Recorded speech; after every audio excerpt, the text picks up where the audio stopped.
오늘 사건 상황실에 전해진 화제의 뉴스입니다. 첩보를 받고 수색한 화물차 안에서 뜻밖의 상황이 펼쳐졌습니다.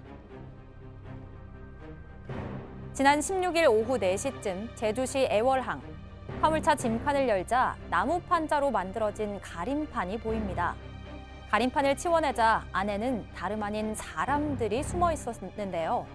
알고 보니 이들은 제주에서 빠져나가려던 중국인 불법 체류자들. 이들은 코로나19로 무사증 입국이 중단되기 전 제주에 들어온 뒤 체류 기간이 지나자 일자리를 찾기 위해 다른 지방으로 몰래 건너가려던 건데요. 해경은 첩보를 통해 중국인 2명과 알선책, 운송책 등을 붙잡았고 이들 4명에 대해 구속영장을 신청할 예정입니다. 섬마을 위를 날아다니던 드론에 은밀한 재배 현장이 포착됐습니다. 공중에서 내려다본 한 주택 텃밭에 빨간 꽃이 자라나 있습니다. 뒷뜰을 살펴보니 나무 사이로 훨씬 더 많은 꽃이 보이는데요. 이 꽃은 마약의 원료로 재배가 금지된 양귀비꽃입니다. 해경은 오늘 통영시를 비롯한 거제시, 보성군 등 섬 지역에서 양귀비를 밀경작한 주민 41명을 검거했고 이 가운데 50주 이상을 재배한 주민 등 11명을 불구속 입건했는데요. 이 과정에서 접근이 어려운 섬 지역을 위주로 드론을 동원한 겁니다.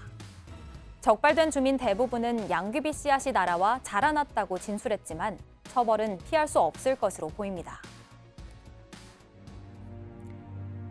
오늘은 5.18 민주화 운동이 40주년을 맞는 날입니다. 광주에서 나고 자란 미국인 소녀가 자라 5.18에 대한 기억을 증언하고 동화책에도 담아냈습니다. The actual date of May 18th was a Sunday, and people were shot on their way to church. And it's the indiscriminate brutality. 선교사였던 아버지 찰스 헌틀리 목사의 딸로 1970년 광주에서 태어난 제니퍼 헌틀리 씨. 5.18 당시 10살이었던 제니퍼 씨는 당시 헬기를 분명히 봤고 사격 소리도 들었다고 증언했습니다. 그 외에도 젊은이 7명을 다락방에 숨겨줬던 기억, 또 총탄을 피해 지하방에서 밤을 지새웠던 경험 등을 모아 한글 동화책으로 엮어냈습니다. 무엇보다 제니퍼 씨는 전두환 씨 등이 진실을 부정하는 것이 슬프고 불행한 일이라고 말했습니다. 텔레그램 N번방을 만든 갓갓, 문형욱의 실제 얼굴이 공개됐습니다. 경찰은 오늘 아동청소년 성보호법 위반 등의 혐의로 구속된 문형욱을 검찰에 송치했습니다. 문형욱은 신상정보 공개 심의위원회의 결정에 따라 검찰 송치 전 경찰서 앞에서 얼굴을 공개했는데요. 이 자리에서 문형욱은 피해자에게 할 말이 없느냐는 기자의 질문에 죄송하다며 짧게 답했습니다.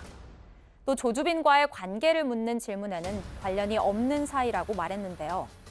그러면서 지금까지 모두 3건의 성폭행을 직접 지시했으며 전체 피해자 수는 50여 명에 이르고 범죄 수익은 상품권 90만 원을 받은 것이 전부라고 덧붙였습니다. 텔레그램 대화방 N번방을 만들고 운영한 대화명 갓갓 문형욱이 오늘 대중 앞에 모습을 드러냈습니다. 기자들이 질문을 많이 했는데요. 뭐라고 답을 했나요? 2시 정도 돼가지고 안동경찰서 유치장에서 이제 나오면서 검찰로 송치되는 과정에서 자연스럽게 이제 그 공개를 한 거거든요. 보시다시피 검은색 바지에 검은색 반팔 안경 쓰고 나왔는데 피해자들한테 한마디 하라고 그러니까 죄송하고 죄송스럽다 이런 얘기 했고요. 그다음에 이제 왜 미성년자들을 대상으로 그런 범행했냐 했더니 본인이 성폭행을 하라고 지시한 건 3건이다. 이렇게 얘기했고요. 그러면 피해자는 몇 명이냐 그랬더니 경찰에다가 내가 이미 50명이라고 진술을 했다. 이렇게 말했고요. 그다음에 범죄 수익금은 얼마냐? 문화상품권으로 받았지 않습니까? 네. 그랬더니 여전히 경찰에 말한 대로 90만 원이 전부다. 이렇게 대답을 했어요. 그다음에 이제 우리가 가장 중요한 건 그거죠. 조주빈과의 관계죠. 갓갓과의. 갓갓이라고 쓰면 안 되겠네요. 이제 문형욱이라고 얘기하겠네요. 문형욱이하고 조주빈하고 당신은 어떤 관계냐 그랬더니 본인은 뭐 아무 사이 아니다 이렇게 얘기했는데 우리는 많은 걸 알고 있죠. 두 사람이 그 이른바 얘기하는 그 정상회담 했잖아요. 네. 그런 사이였던 거고요. 그 다음에 이제 뭐 본인은 잘못된 성관념 때문에 이런 범죄를 저질렀는데 피해 여성들에게 죄송하다 뭐 이런 정도 이야기를 하고 검찰로 갔습니다. 네. 이제 조주빈에 대한 조사 그리고 이어서 문형욱에 대한 조사도 계속해서 진행이 되고 저희가 또 계속해서 사건 발장을 통해서 전해드리겠습니다. 자, 오늘이 5.18 민주화운동 40주년입니다. 기념식이 있었는데요. 특별한 장소에서 열렸다고요? 그렇습니다. 이 5.18 민주화 운동 40년 전 80년 5월 18일을 기리는 행사가 되는 거고 40주년이 되는데 그동안은 이 망월동 묘역에서 주로 희생자들을 추모하면서 행사가 진행됐었는데 오늘 40주년을 맞이해서는 옛 전남도청 앞에서 열렸습니다. 그러니까 마지막 항쟁의 장소이기도 하죠. 그리고 금남로라는 상징적인 도로가 있는 곳이고 네. 이 전일빌딩이라는 또 상징적인 빌딩도 바로 앞에서 볼 수가 있는 이 전남도청 앞 광장에서 행사가 진행이 됐는데 5.18 정신을 조금 더 국민들과 함께 나누겠다라는 것으로 해석이 됩니다. 이날은 오늘 이문택 씨를 남편으로 둔 부인 최정희 씨가 심경을 편지로 전한 바가 있었는데 고 이문택 씨는 안매장 시신으로 발견된 바가 있어요. 당시에 광주에 수금을 하러 나갔다가 돌아오지 않자 부인이 걱정이 돼서 찾으러 다녔던 거죠. 남편이 당시에 37살이었는데 남편은 찾지를 못하고 총알 자국이 있는 신발과 옷가지들을 발견을 한 거예요. 같은 날 밤에 안매장 시신 발굴 현장에서 남편의 주검을 발견했다라는 얘기가 오늘 전해졌었는데 37살의 남편을 떠나보낸 지금 부인이 그러니까 70대가 됐단 말이죠. 네. 사부곡을 끝까지 읽어 내려가는 모습에 여러 사람이 좀 뭉클했던 장면이 있었습니다. 네. 그리고 사람의 접근이 어려운 섬 지역에서 양귀비를 재배하던 주민들이 해경에게 붙잡혔습니다. 이게 어떻게 된 일이죠? 일단 매년 4, 5월 되면 양귀비나 뭐 대마 같이 이제 마약의 원료가 되는 것들을 몰래 이제 기르는 것 때문에 이제 문제가 많이 됐었는데 이 섬마을 같은데 저 잘 안 보이잖아요. 네. 그래서 이제 드론까지 띄워서 전체적으로 다 확인한 겁니다. 지난 4월 13일부터 집중 단속을 벌여서 밀경작한 양귀비 1,603주를 적발한 건데요.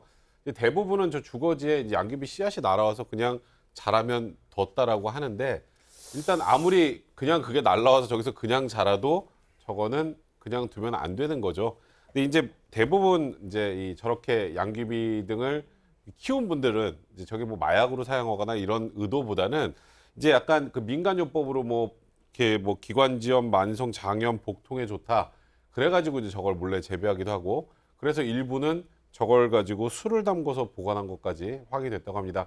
아무리 그렇다고 하더라도 저건 명백한 범죄가 되니까요. 절대 혹여 그냥 날아와서 자라도 키우시면 안 될 것 같습니다. 그냥 날아와서 자라면 무조건 뽑아서 없애셔야 되는 게 맞죠.